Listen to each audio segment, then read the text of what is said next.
Good morning, beautiful souls. So, I have exciting news. I have officially entered my next chapter. Yay me! I'm so excited. But there's just one small problem. I have absolutely zero idea of what I'm doing. Apparently, the new chapter did not come with instructions. No handbook, no orientation, not even one of those little IKEA diagrams where you stare at it for 20 minutes wondering why you have 3 screws left over. So many times I've done that. So, naturally, to help me, I had another meeting this morning. I know, but today's meeting was with my next chapter. Hi! Welcome. Great! So, what happens now? I don't know. I'm sorry? You'll figure it out. No. No. I was told there would be a new chapter. I assumed there would be let me think, a plot?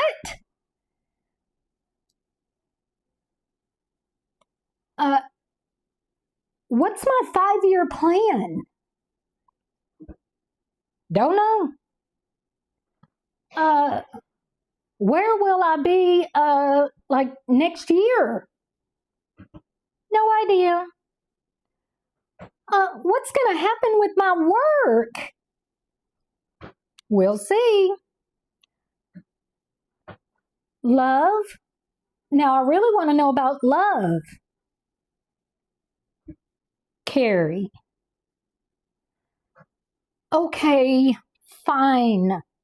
Can you at least tell me what happens next week? No.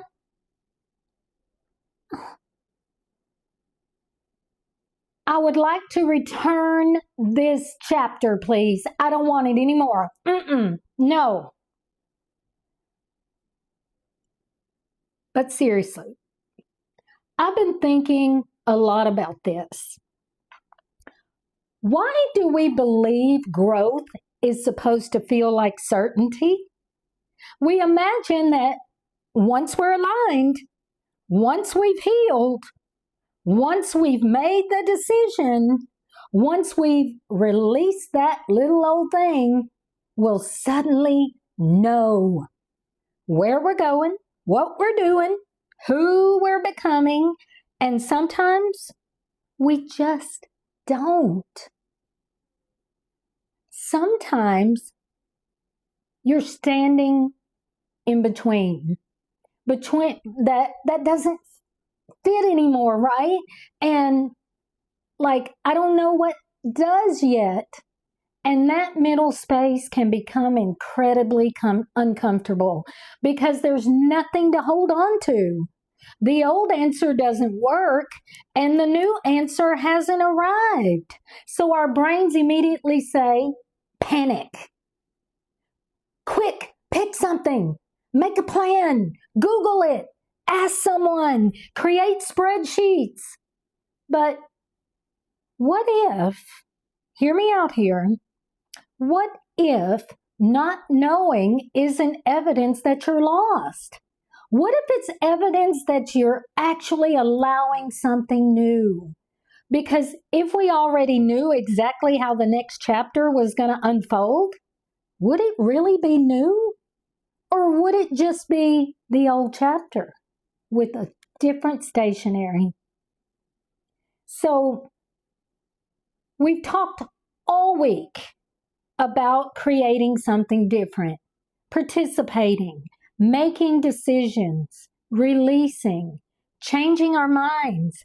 And maybe this is the part nobody talks about enough. No, maybe it isn't. Once you stop doing what you've always done, there can be a moment where you genuinely don't know what comes next, and that's okay. You don't need the entire map. You just need enough information for the next step. And sometimes the next step is tiny. Maybe today's next step isn't figure out my entire life. Maybe it's send the email, finish one page, make the call, go for the walk, have the conversation, rest, say yes, say no, or simply wait until you know more. There's nothing wrong with that. That is still a decision. So today's return to yourself is this. If you're standing in a place where you honestly don't know what's next, don't immediately assume something is wrong. Ask yourself, what do I know right now? Maybe you know what you don't want anymore. That's information. Maybe you know how you want to feel. That's information. Maybe you know the next tiny step. That's enough. You don't have to know the ending to begin the next chapter. So yes, I have no clue what I'm doing. But maybe that's not the disaster I once thought it was. Maybe it means I'm finally leaving enough room for something I haven't experienced before. Looking forward to that. And that's actually kind of exciting to me. Thank you for joining me for another Morning Coffee with Kari. Today's question, are you in a season of I don't know yet? Because if you are, comment, I'm figuring it out. Because you don't need all the answers today. You just need to keep listening. Keep taking that next step.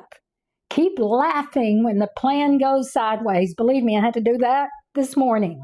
And as always, keep returning to yourself. Kari! Yes? Are you ready? No, I'm not ready. Perfect. That's not reassuring. Ooh.